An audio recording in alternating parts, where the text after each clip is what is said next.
प्रितीच्या भावान भयणो, आमी ही काणी जायते फावटी आयकल्या आमच्या जिवितांत. आनी आमी पळयता की सदांच आमी पळयता गिरेस्त न्हू, आमी पळयत जाल्यार बारीकसाणेन नियाळ करीत जाल्यार हे गिरेस्ताक हे लाजाराची कसलोच राग नासलो. ताणें ताका कांयच वायटूय करूंक ना. ताणें ताका कांयच केलेलें ना आमकां दिसता. पळयत जाल्यार लाजारान ह्या गिरेस्त मनशान लाजाराक कांयच दुखयल्लें ना अशें दिसून आमकां येता आमी वाचीत जाल्यार न्हू. पयले वळींनी आमी पळयत जाल्यार. आनी मागीर आमी पळयता दोगांय मेल्या उपरांत लाजार अब्राहमाच्या कोपान वता आनी हो गिरेस्त मनीस हेमकोणांत वळवळटा. आनी आमी पळयलां पयलेच फावटी आमी पळयलां पयले वडीलनी गिरेस्त मनशान कांयच वायट करिनासतना तो हेमकोणांत कित्याक गेलो काय.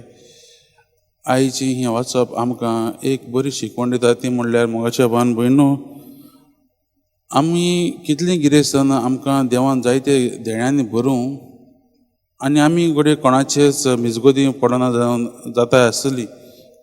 कोणाचें कितें पळयना जाल्यार देखून जाता आमी आमचें कितें आहा तेंच पळयता.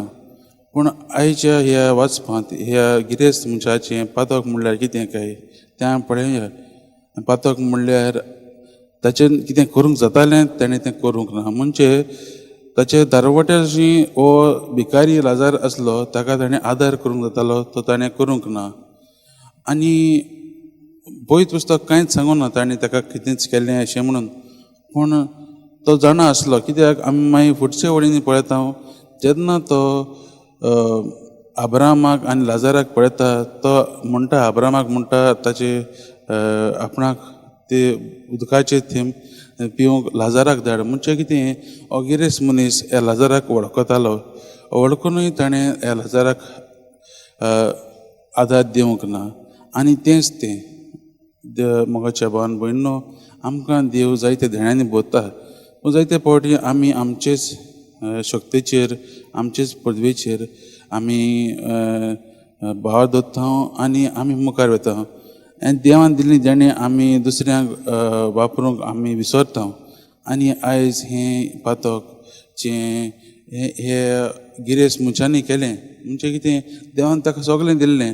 दिसा तो बरीं जेवणां करतालो, बरीं न्हेसतालो.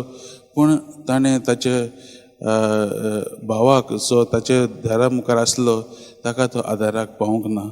आयज जेजू आमकां हेंच करूंक सांगता आनी ताकाच लागून तो फारिजेवांकूय तेंच सांगता. फारिजेवूय जेजूच्या काळार सगळेंच दुसरेंच करताले. तांकां सगळें दिलोलें, ते तांकां मान बी आसलो. पूण तरी आसतना ते आपले जे भाव भयणीचीं काला आसात तांकां ते आदार करचे आसा ते तांचेर आनिकूय ते वजन घालताले.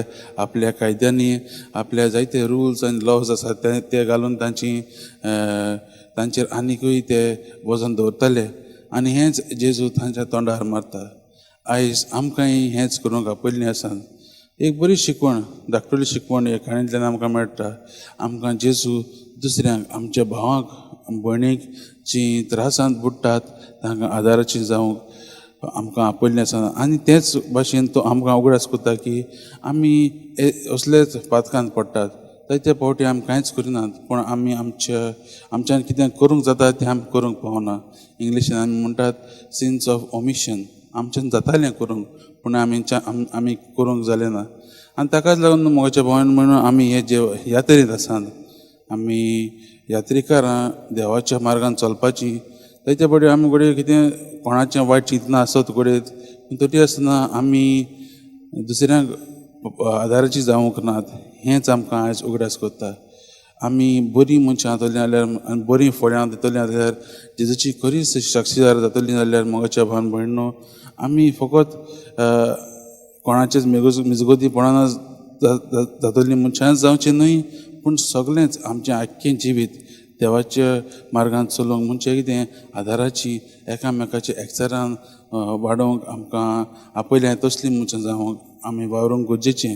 तर आमी हे वाचपाचेर नियाळ करता आसतना आमच्या जिवितांत हीच करपाक मागुया. हांवें सुरवातेच्या उतरांनी म्हणलेलें देवान आमकां सगळें दिल्लें आसा ते पूण आमी तें आमकांच वापरचें न्हय. ती देणी दिल्या ती आमी दुसऱ्यांच्या आदाराकूय वापरची आनी तेन्नाच आमी बरें फळ दिवंक पावतल्यो. आनी जेजू तेंच आमकां आयज उगडास करता. तर हेंच मनान धरुया आनी बरीं मनशां जावंक, आदाराचीं मनशां जावंक, दुसऱ्यांचें चिंतपाचीं मनशां जावंक आमी वावरुया.